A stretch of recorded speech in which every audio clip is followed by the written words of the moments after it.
Presentamos Vertiente de Opinión, un programa producido por el periodista Mario Emilio Pérez. Saludos amigos de Vertiente de Opinión.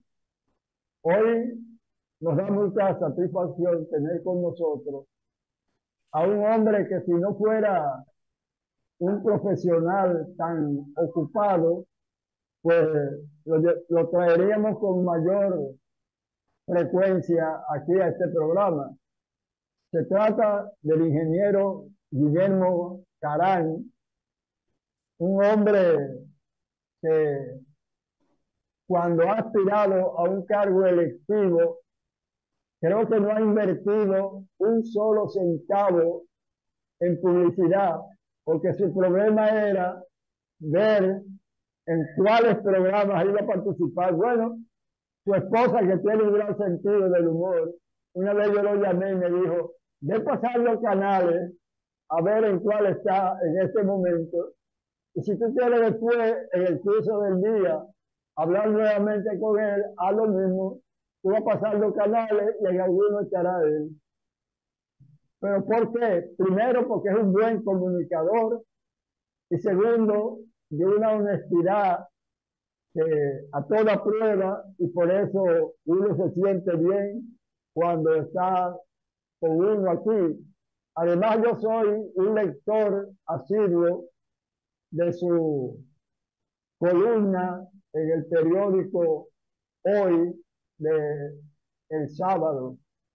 Últimamente el hombre está tratando los temas económicos con una notoria eh, expresión teórica, que a veces uno tiene que acudir al diccionario de economía, no a un diccionario de la Real Academia Española y nada de eso, ¿no? Pero indudablemente que es una de las columnas más leídas, porque el hombre tiene autoridad moral para sus análisis.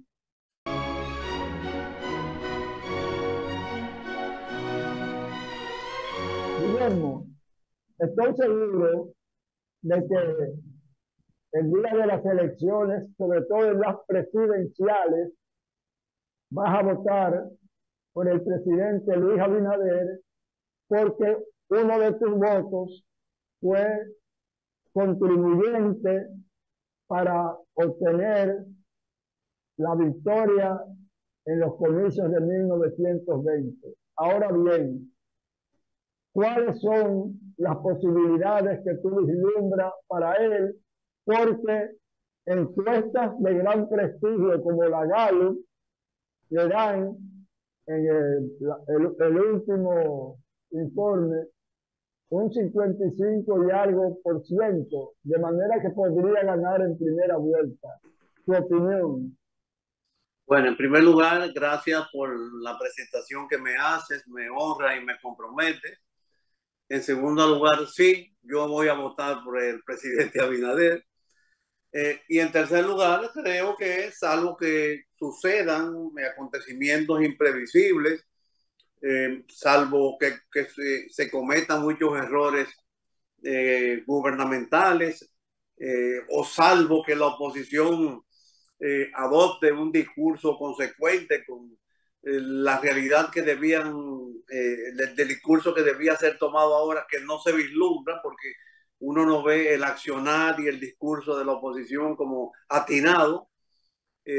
Yo creo que el vaticinio de la encuesta Gallup se va a cumplir. Y te hago esta observación porque los acontecimientos políticos están muy dependientes de otros acontecimientos. Por ejemplo, yo no sé si tú recuerdas que hace como 10 o 12 años en España, aquellos atentados terroristas en una estación de tren voltearon las preferencias electorales a favor del Partido Socialista. De manera que siempre suceden acontecimientos que pueden virar y alterar el resultado de una proyección electoral. Aquí tenemos una serie de elementos un tanto resbalosos que pudieran, como dice el refrán popular, dañarle el zancocho al candidato. Por ejemplo, la situación haitiana, el hecho de que la situación mundial esté con tantas incertidumbres, en el estado de guerra, que haya una conflagración de proporciones mayores que las que estamos teniendo hoy, que puedan alterar los resultados económicos. Eso también pues, son acontecimientos que yo creo que pueden alterar el resultado electoral, pero confío que el presidente Abinader va a tener el tacto y la prudencia para estar atento del curso de los acontecimientos y tratar de corregir las situaciones que pudieran afectar su popularidad. Ahora mismo, por ejemplo, el gobierno haitiano fundamentalmente vive criticando al presidente Abinader porque ha tomado una serie de medidas unilaterales. Sin embargo, antier pasó un incidente fronterizo en que los dos cancilleres actuaron prontamente y evidenció que se puede lograr resultados positivos cuando hay diálogo. La propia encuesta gana, porque uno a veces se limita en las encuestas a ver quién está en primer lugar, quién está en segundo, etcétera. Pero esa encuesta tiene otros elementos importantes. Por ejemplo, a pesar de que la mayoría de los dominicanos aprueba la decisión presidencial de cerrar el mercado haitiano también está instando a que se solucione mediante el diálogo. O sea, yo creo que en sentido general el presidente Abinader va con buen pie a las elecciones. Creo en los pronósticos que se están haciendo sobre su triunfo, pero no por eso debe dormirse en sus laureles, ni él, ni su partido, ni el gobierno, sino estar atento porque cualquier detalle, cualquier acontecimiento mal administrado puede cambiar el panorama. Indudablemente que parece que, de acuerdo a los analistas, el presidente Abinader debe actuar con dedicación y entrega porque tres partidos mayoritarios, Fuerza del Pueblo, de la Liberación Dominicana y Revolucionario Dominicano, irán compactados, coaligados a los comicios del año próximo. ¿Tú no crees que si no gana en primera vuelta, el presidente en una segunda vuelta iría muy apretado para un triunfo? Sí, así es. Yo creo que de no ganar en la primera vuelta, la situación se le va a poner muy complicada. Pero honestamente no le temo a las alianzas opositoras, porque tú sabes que en política hay sinergias positivas, pero hay sinergias negativas. A veces en política 2 más 2 no son 4, a veces son 5, a veces son 3. Y esa combinación de partidos, sobre todo la Fuerza del Pueblo y el PLD, tienen todavía muchas asperezas que limar, porque mientras ellos hablan de que es una alianza, todos sabemos que soterradamente viven atacándose mutuamente. El amigo Ramón Jaboquel, que tuvo además una definición muy acertada cuando por el hecho de la vocería recaer en el presidente del PRD, que es el último de los partidos tradicionales que todavía subsiste, él lo calificó como algo así como un muerto político anunciando un entierro. No recuerdo bien, una forma muy jocosa, original, pero creo que muy, muy profunda al mismo tiempo. De manera que yo no le temo a las alianzas opositores, aunque en la encuesta la ciudadanía refleja que sí hay una alianza consolidada, es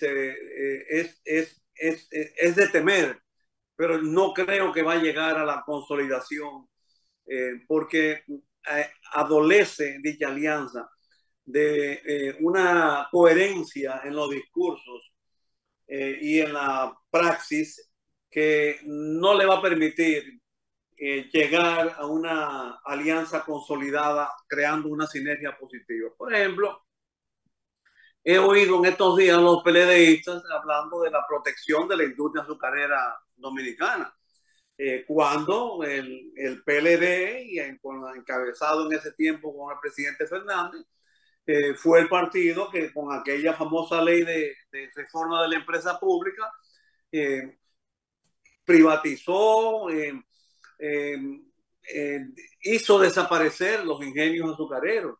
Yo que soy macorizano y por eso estoy vestido de verde a favor de las estrellas orientales, recuerdo cómo era el ingenio Consuelo.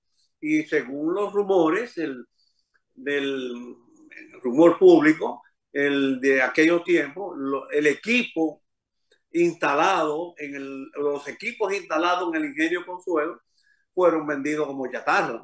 Entonces, me parece que los opositores tienen que afinar su discurso para presentar una oferta más coherente, más creíble, más convincente a la opinión pública que pueda enfrentar a las posibilidades del presidente Abinader. Indudablemente que esa trilogía tiene características para un posible triunfo electoral.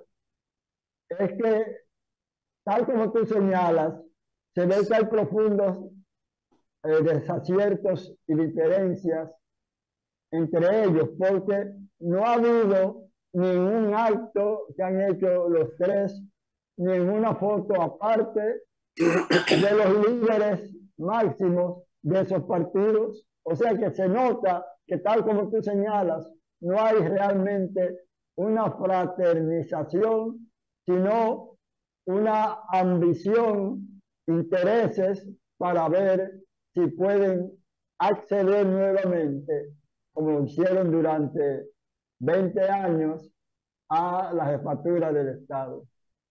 Sí, y además de eso, eso se va a ver pronto, porque las elecciones municipales que van a celebrarse en el mes de febrero van a constituir una prueba de fuego para la alianza, a ver hasta qué punto va a haber o no una alianza efectiva, o siempre o se va a quedar en retórica. Y fíjate que incluso con ese término, con ese el punto de los candidatos municipales, cuánto escarceo ha habido. Por ejemplo, con relación al tema de la sindicatura por el Distrito Nacional, cuántas opciones se han presentado, cuántas combinaciones se han hecho. Lo mismo, lo que pasa es que uno vive aquí el tema de la elección del Distrito Nacional, porque es donde estamos viviendo, y además, por supuesto, la entidad electoral más numerosa del país. Pero en los pueblos hay también una guerra de aspiraciones que yo diría que el propio Danilo Medina se ha encargado de sembrar la duda, porque en varias ocasiones él ha dicho que él entiende la alianza, pero que hay que votar por el PLD. Pero si alguna de esas alianzas, si todas las alianzas son por el PLD, tal alianza no será tal, sino aglutinándose alrededor del Partido de la Liberación Dominicana. De manera que pienso que falta poco para ver hasta qué punto eso constituye una alianza efectiva que proporcione resultados triunfadores para los partidos participantes.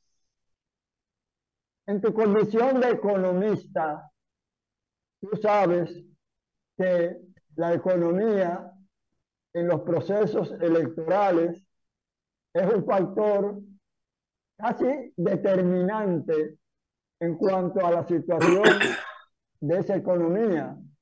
Si es una economía que ha sido efectiva desde el gobierno, pues generalmente los partidos y los candidatos gobernistas obtienen buena puntuación en los torneos comerciales, pero sin embargo, cuando ocurre como en Argentina, que ha sido un país que en los últimos años ha tenido un derrotero económico catastrófico, pues surge un acelerado líder político, Javier Milei, que a pesar de sus desaciertos, sus declaraciones imprudentes y a veces demenciales, lo colocaron en la primera vuelta casi al borde de ganar.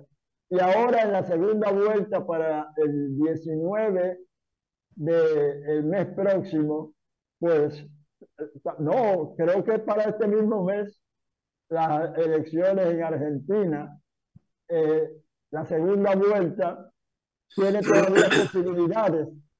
Yo leyendo tus artículos veo que a veces destacas aciertos económicos del gobierno, pero también desaciertos. ¿Cómo tú crees que va a incidir la economía en el país?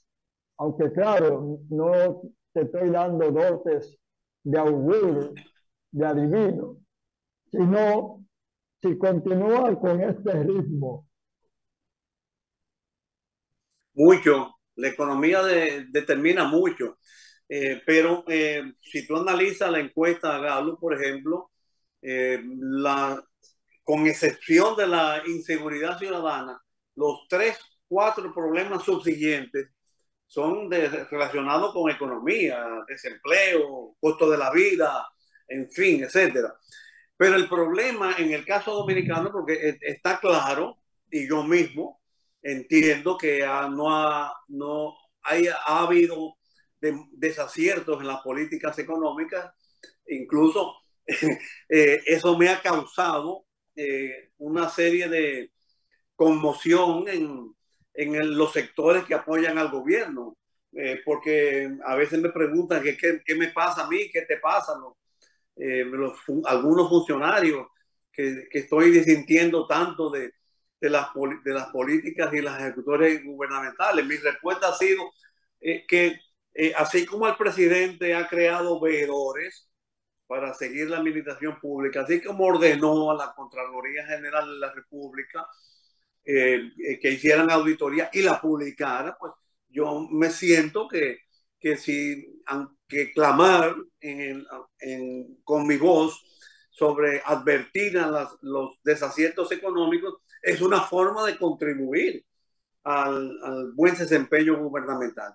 Pero el problema, centrándome en tu pregunta, el problema no es tanto si el gobierno ha tenido desaciertos económicos o no, sino que ha propuesto la oposición para compensar los males económicos que ha tenido, que estamos teniendo, porque indudablemente ha habido malestares. Yo creo que, por ejemplo, el tema del endeudamiento me preocupa.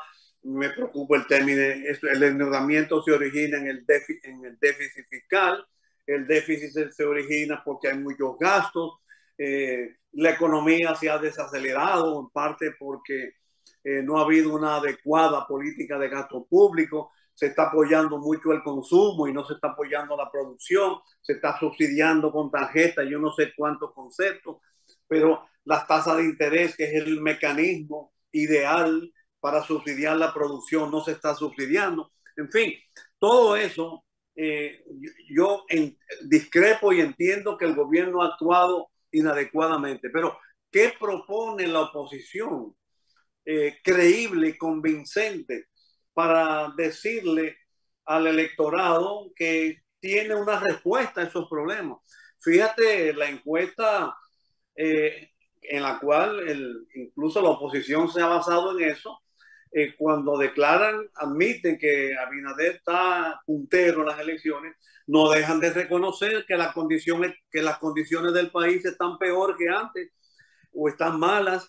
Entonces, ¿por qué? Porque es que la oposición no tiene una propuesta, una respuesta a los malestares. Entonces, ¿qué pasa? Que al fin y al cabo hay otros atributos que nosotros estamos teniendo. Aquí hay una relativa estabilidad, aquí no hay la incertidumbre que hay, por ejemplo, en Argentina. Estamos viviendo un clima de relativa estabilidad cambiaria y monetaria, que nos preocupamos incluso a veces demasiado cuando la tasa del dólar sube un punto, pero ya eso es hasta cierto punto, es una respuesta adecuada de la sociedad, que evita o que está evitando que lleguemos a la situación de Argentina. Porque en Argentina, por ejemplo, se ha llegado muy lejos con el descuido, pero gracias a Dios, aquí tenemos una sociedad militante, además de los partidos, una sociedad que a veces cumple el cometido que debieron cumplir los partidos. Nos alarmamos, advertimos cuando hay indicadores económicos que son preocupantes. Por ejemplo, aquí no deja de estar en la preocupación de la deuda pública y los déficits a cada rato en el tapete. Entonces, precisamente para no llegar a ese ejemplo, nosotros tenemos que seguir con esta democracia tan participativa que estamos teniendo. ¿Qué opinas de esa decisión del presidente Abinader de cerrar la frontera dominico-haitiana, que fue criticada por la oposición, por algunos sectores, otros incluso la apoyaron, pero hay analistas del acontecer político nacional que consideraron que como iba a afectar tanto al comercio y los comerciantes de la zona fronteriza, debió ser quizás la última medida después de haber dialogado con respecto al canal que están construyendo los haitianos para desviar el curso del río Masacre hacia su territorio. Mira, yo tengo mis reservas sobre el cierre de la frontera. En primer lugar, lo veo como una medida general en el tratamiento fronterizo, consecuencia de un proyecto focalizado. O sea, tú sancionaste la frontera entera por un proyecto focalizado. Y además tengo mis reservas porque en cierta forma entiendo que hubo un poco de negligencia por parte de nuestras autoridades. Entiendo que incluso oí al canciller un día decir que él no firmó el documento en el año 2021. Y me pregunto, ¿y por qué si no lo firmó ha sido tomado tanto como referencia? Independientemente de que el documento en sí es susceptible de ciertas críticas, como que dejamos pasar cosas, términos que nos confundieron. Por ejemplo, no se estaba desviando el canal, el río, pero sí se estaba desviando el caudal del río, cosas así. Creo que entramos después en una pausa muy larga, una falta de supervisión, y sorpresivamente nos encontramos que ya el canal está a punto de conectarse con el río. Me parece que hubo como una falta de negligencia, y no hay cosa peor ante la negligencia que reaccionar abruptamente, drásticamente. Tu amigo Federico Enrique Cateró, y mi amigo mío, solía decir, yo no sé si lo repite, que no hay por qué matar una cucaracha con una mandarria, porque te rompe la mesa. Algo así es lo que ha pasado en estos momentos con relación al tema del canal. Yo pienso que fue una reacción desproporcionada del gobierno el cierre fronterizo, porque no podemos olvidar que en esa frontera las ventas dominicanas hacia Haití representan el 1% del Producto Bruto. Ahí hay más de $1.000 millones de exportaciones, y todo eso está afectando a una cadena de producción. Pero además, no solamente afecta a los productores de pollo y de huevo y de aceite y de vinagre y de todo lo que se vende en Haití, sino hay convenios internacionales empresarios dominicanos y empresarios haitianos han convenido para producir partes de un proceso industrial vía zona franca que se beneficia de una ley norteamericana de beneficio a las exportaciones de Haití. Entonces, el flujo, la afluencia de materias primas y de productos finales está siendo entorpecida internacionalmente y si no solucionamos eso rápidamente, podemos ser vistos como que no somos suplidores confiables. Algo que ha afectado mucho las exportaciones dominicanas. Tú recuerdas que en ocasiones hay productos que son países productores que son competidores nuestros, que también son mejores suministradores. Por ejemplo, yo tengo una hija que vive en Estados Unidos y tiene un negocio vinculado al suministro de cigarros, y mucha gente prefiere el suministro de otros países que el suministro dominicano por la confiabilidad.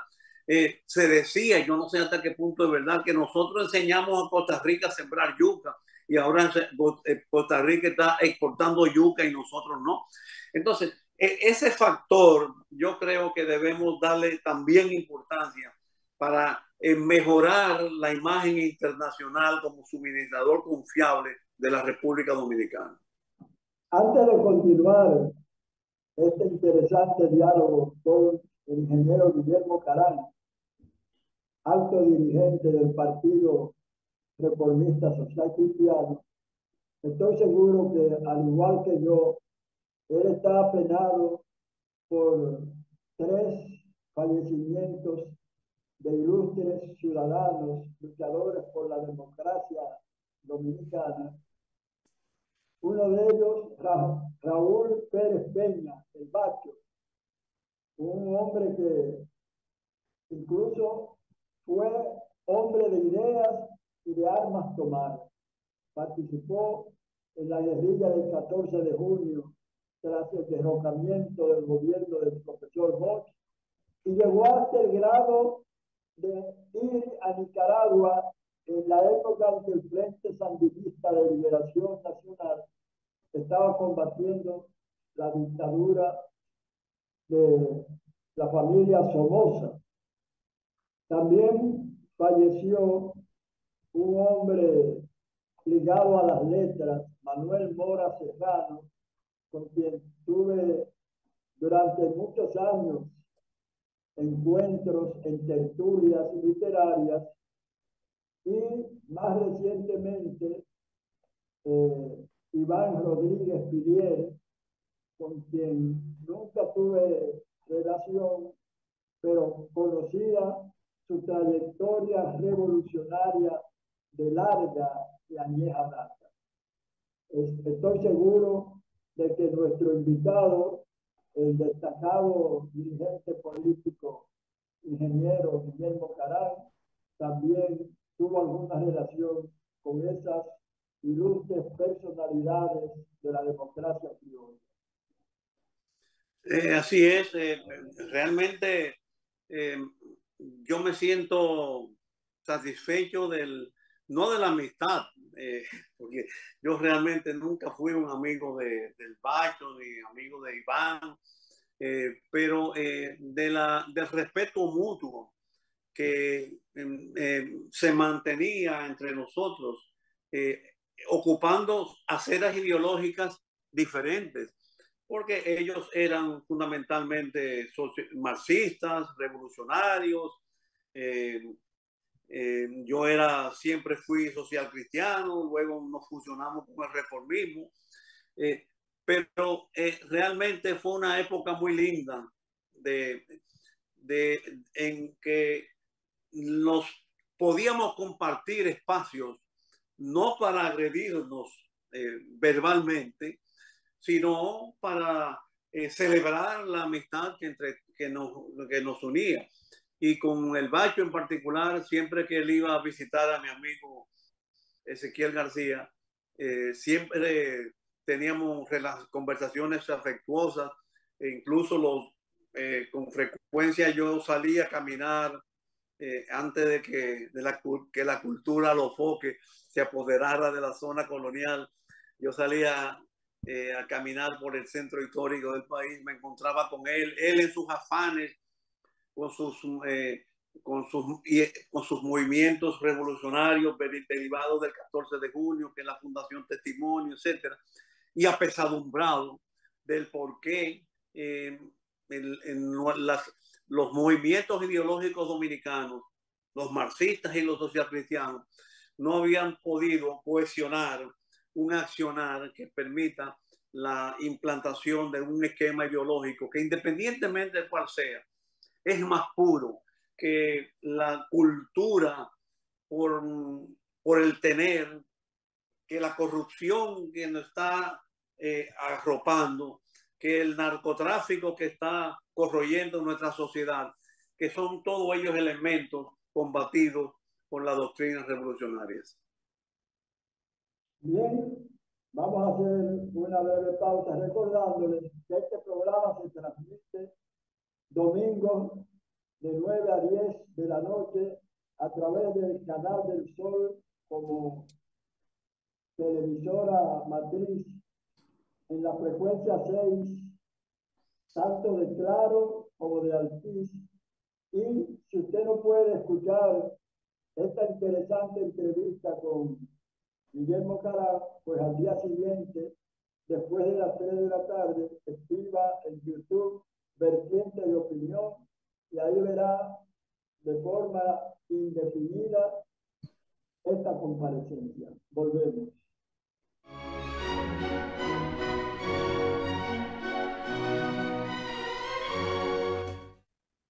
Bien, Guillermo, el mundo, y tú tocaste tangencialmente uno de esos problemas bélicos, está ahora mismo a un grado tal de peligrosidad nuclear que muchos analistas, incluyendo al doctor Marino Vinicio Castillo en su programa dominical La Respuesta, que yo veo a menudo, pensando que tanto por la guerra de Rusia y Ucrania como ahora del ejército israelí frente a la agrupación terrorista Hamas en Gaza, Palestina, sobre todo que estos eventos bélicos con colaterales ayudas,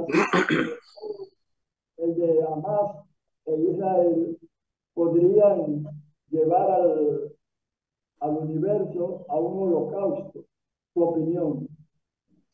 Bueno, yo creo que eso es un tema muy delicado, primero porque no podemos ignorar que es un tema que tiene unas raíces históricas muy fuertes. Acuérdate que fue el amigo Abraham que tuvo dos hijos, uno con la esclava y otra con la que era su esposa, que al no poder fecundar, ella misma le dice que yazga con la doméstica, ¿no? Y de ahí se origina un malestar que se está reflejando en nuestros días. Esto tiene la guerra entre cristianos, musulmanes, entre Oriente y Occidente. Mira, yo recuerdo cuando estudiaba mi maestría en planificación, que Arnold Toynbee, un historiador inglés, hizo una advertencia profunda. En esos tiempos eran los años de la Guerra Fría o de la Guerra Caliente, yo no sé cuál de las dos. Y él hizo una advertencia y dijo, no se engañen, el problema no va a ser entre el capitalismo y el comunismo, porque eran lo que protagonizaba Rusia y Estados Unidos, o la Unión Soviética y los Estados Unidos. No, el problema va a ser entre Oriente y Occidente. En cierta forma ya lo estamos viviendo. No podemos engañarnos de que eso es una acción terrorista aislada. No, no. Detrás del grupo Hamas hay toda unos países y movimientos políticos y religiosos que pueden extender la guerra territorialmente hasta provocar una conflagración mundial, con el agravante de que no hay un liderazgo ni individual ni organizacional que pueda tener capacidad de convocatoria para lograr un proceso de paz.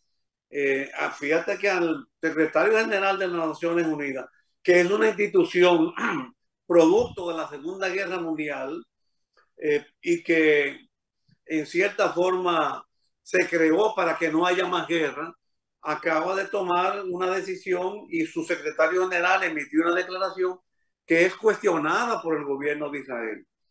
Y el Papa, que tiene, por lo menos liderea el mundo católico, desesperadamente acaba de decir en estos días: por Dios, paren esa guerra, en una exclamación de impotencia.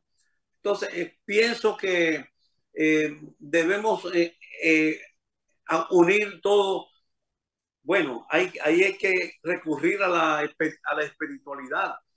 Debemos poner nuestras energías para que la paz sea retomada en esa zona y que ojalá sea duradera, porque ¿cuántos presidentes de Estados Unidos han intervenido para lograr la paz entre Israel y el mundo árabe y el mundo musulmán? Tú no sé si recuerdas los de Jimmy Carter y los acuerdos de Campo David, pero Trump se está vanagloriando que logró la paz. Entonces, no se trata de una paz formal, sino de una paz que sea duradera. Y yo pienso, trayéndonos a nuestra realidad, que ese conflicto mundial también debe forzarnos a adoptar políticas domésticas consecuentes con ella. Por ejemplo, el conflicto ucraniano ya no tiene la atención que tenía antes en el concierto internacional. Ya Estados Unidos y la OTAN están apuntando prioritariamente hacia otra zona. Y lo mismo nos pasa a nosotros con Haití. Tú recuerdas que hace 3 o 4 meses se anunció con bombos y platillos que una fuerza internacional se iba a crear, encabezada por Kenia, que iba a mandar 1,000 hombres. Ya no se habla de eso. Entonces, cuando en media situación, eso debe forzarnos a que volvamos a la bilateralidad, volvamos a ser bilaterales, al respeto mutuo entre las dos naciones, en lugar de proseguir con actuaciones unilaterales como los que han tomado los dos gobiernos, porque nosotros cerramos la frontera. Ahora que la abrimos, Haití la cierra. Y la cierra porque precisamente los dominicanos tomamos una decisión unilateral, que ellos no pueden estar supeditados a las decisiones unilaterales dominicanas. Pero además hay un problema de sensibilidad. Aquí vino una misión de la OEA a tratar de conciliar el tema del canal, pero no pudo llegar a Haití. ¿Por qué? Porque nos visitaron primero nosotros.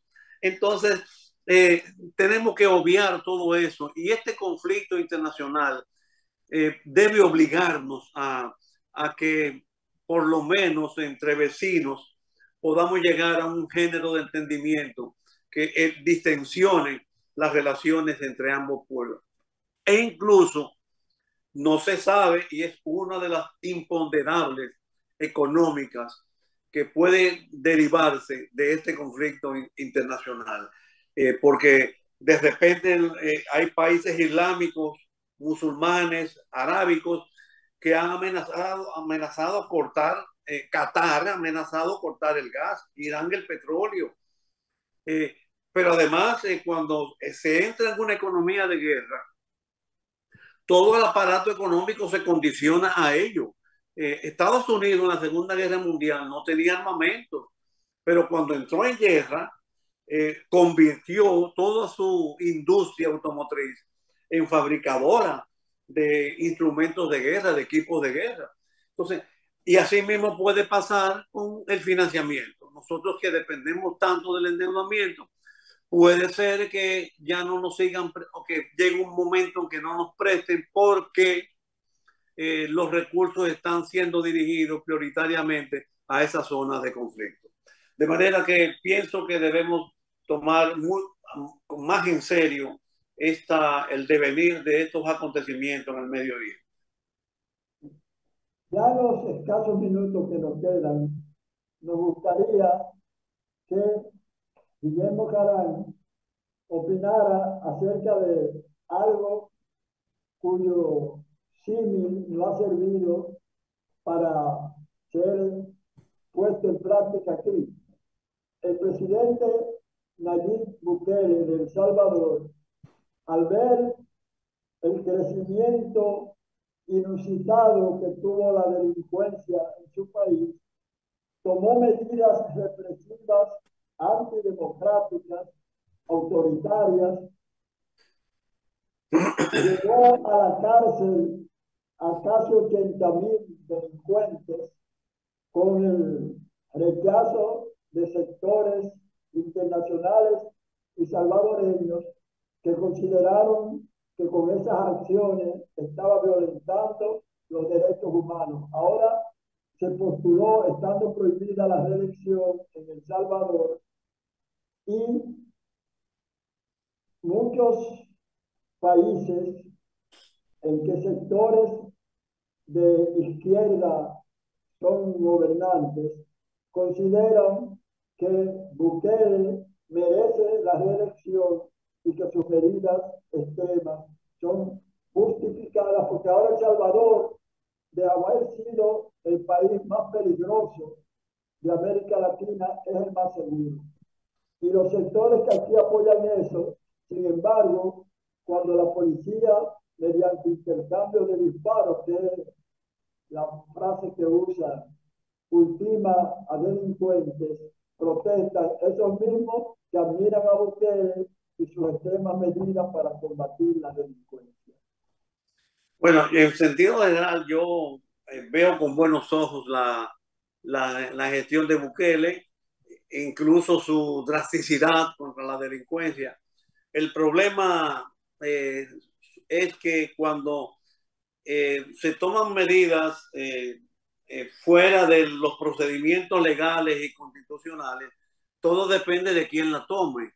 Porque si caemos en malas manos, con malas intenciones, pues caemos en lo que caímos los dominicanos durante la dictadura de Trujillo. Por ejemplo, tú tienes a tu espalda al Che Guevara, yo tengo a mi espalda a Joaquín Balaguer. Son dos esquemas diferentes. El mismo Balaguer que colaboró con la dictadura, se desarrolló con la dictadura, tuvo un periodo de gobierno en los primeros, sus primeros seis años, que fueron consecuencias de un estado de violencia derivado de la guerra civil. Pero el riesgo es que cuando no se siguen los procedimientos legales y constitucionales, se puede caer en la arbitrariedad y en la dictadura, que a la larga no es compatible con el sistema político que uno debe considerar más perfecto, que es la democracia. Bien, le agradecemos al ingeniero Guillermo Caram, alto dirigente reformista, que haya aceptado esta invitación, pese a sus múltiples ocupaciones profesionales y políticas. Hasta la próxima. Hemos presentado Vertiente de Opinión, bajo la conducción del periodista Mario Emilio Pérez.